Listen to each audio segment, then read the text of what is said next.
This segment brought to you in association with Burger King.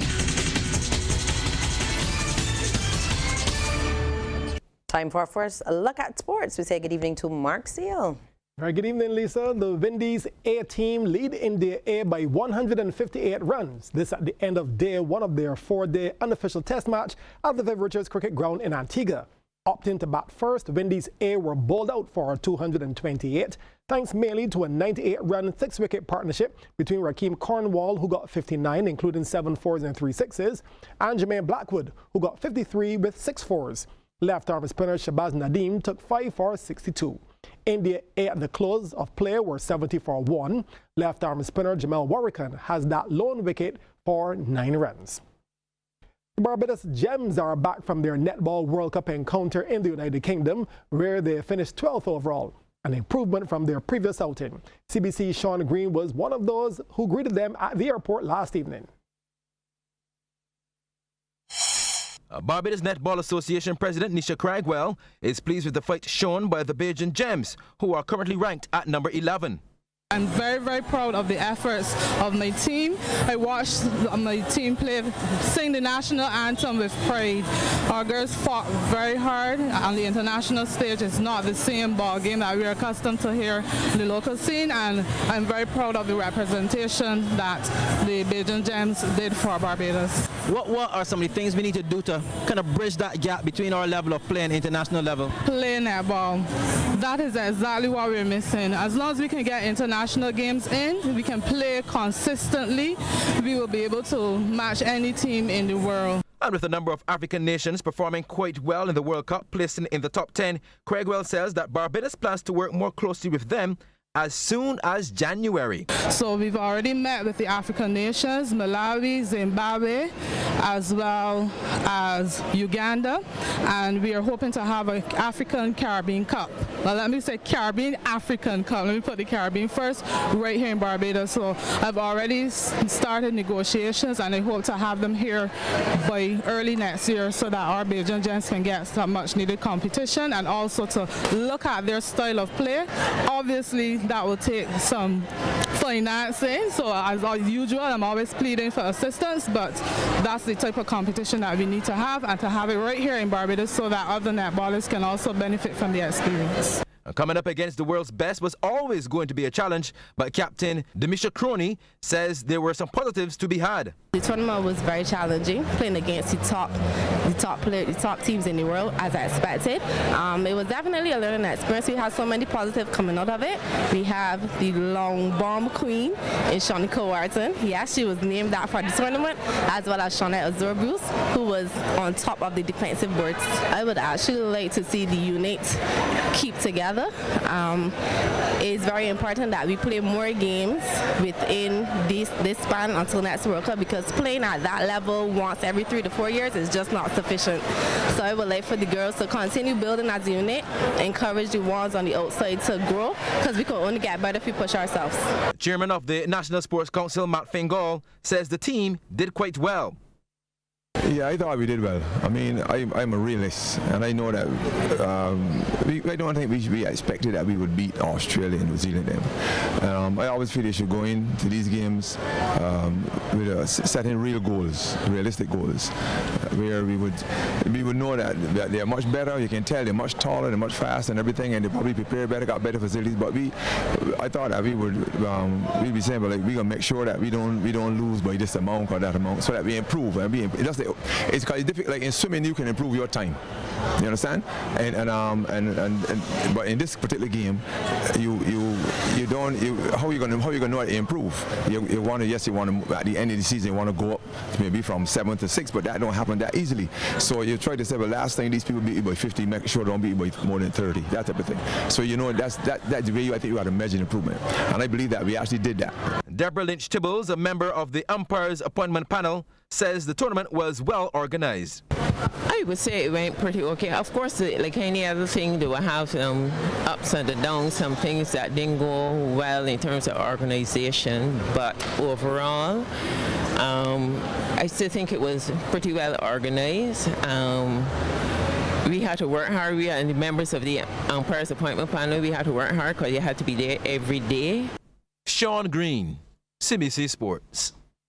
Barbados boys have improved to 2-0 at the Carzoza Youth Volleyball Championships in Jamaica after today's victory over Suriname. Now, after losing the first set at the G.C. Foster College of Physical Education and Sports, the Bajan under-19 team prevailed 3 games to 1. 20-25, 25-22, 25-13, 25-21. Now, this victory follows their opening one against Trinidad and Tobago. The Bajan under-18 girls are also undefeated after their lone match against Guadeloupe. Sign up today to catch all the major Cropover events live online on cropover.cbc.bb. We've got you covered. Soca Monarch Finals, $53 or $26 US. Pick of the Crop Finals, $62 or $30 US. And Grand Kadooment, $22 Barbados dollars or $11 US. Don't be left out. Log on now to cropover.cbc.bb and book. CBC, taking Cropover to the world. Yes, it's exactly 1 year to the next Olympic Games. So today, the Barbados Olympic Association launched its countdown to Tokyo 2020.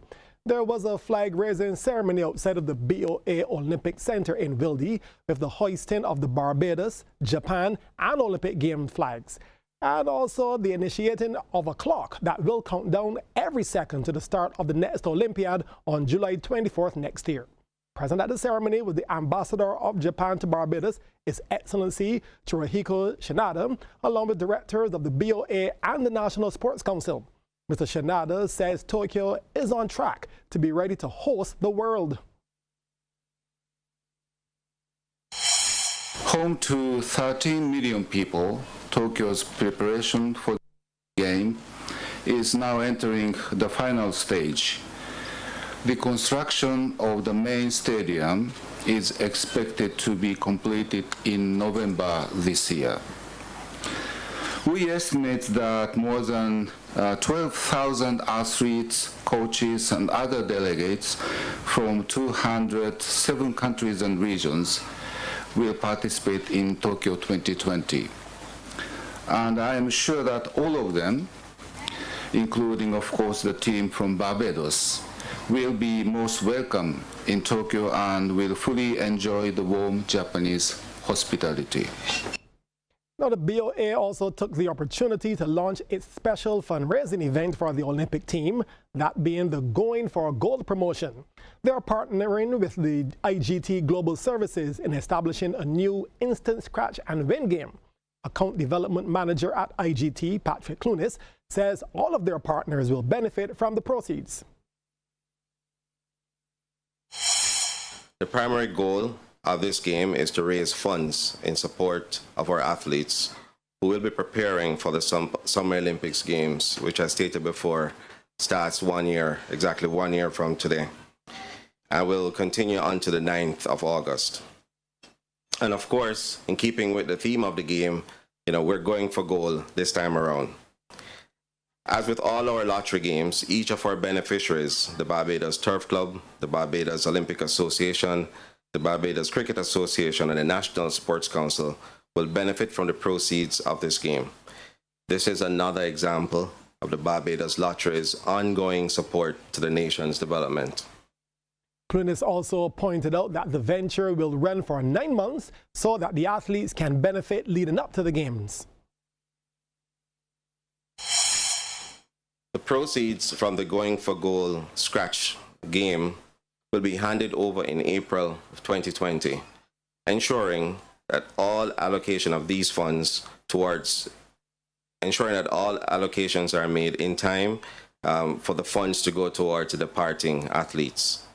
In the upcoming months, you can look out for a number of features showcasing our amazing athletes, and this will give you an opportunity to get to know them better. We encourage all Barbadians, young and old, to try your luck on this game in support of our nation's sportswomen and men. This is an amazing opportunity for both new and current customers whilst preparing our athletes along their Olympic journey. The public will have an opportunity to win up to $20,000 instantly on this instant scratch game, which offers 8 chances to win on each ticket. Tokyo 2020 will run from July 24th to August 9th. Back to cricket, where 20 wickets fell on day one of the first test between Ireland and hosts England at Lord's today. England opted to bat first and were cat-spraddled for just 85, with Tim Martin taking 5 for 13. Ireland were then dismissed for 207, a first innings lead of 122. Andy Balbirnie made 55. England are none without loss in their second innings. Play resumes at 9:30 in the morning on MCTV's Channel 302. The Hamilton Lashley Foundation on the 19 team, which recently competed in the Sir Garfield Sobers International Cricket Tournament, will be jetting off to Canada to take part in the 4th edition of the North American International Youth Cricket Tournament. Captain of the under-19 team is Renako Aline, and he says that they will be true ambassadors while on tour. As captain, I expect the guys to not only perform, but to show that we are capable of leaving a mark in Canada, because I don't want it for us to look at the tour as a free tour just to go to Canada and play cricket, but to leave a mark and say something for Barbados and yourself. CEO of the foundation, Hamilton Lashley, says with the Canadian tournament adding a female division next year, Mr. Lashley believes that Barbados have to take the game more seriously at the grassroots level in order to improve the women's game at home. The problem in Barbados with women's cricket is that women's cricket is slowly dying. They need, and they say that without any fear of contradiction, because the best of our players are aging, getting older. We now have to rebuild from the grassroots and also from the schools. And therefore, what is urgently needed in Barbados right now is a schools league in women's cricket. They can't start with the hardball like you started with the softball. The team leaves the island tomorrow for Canada.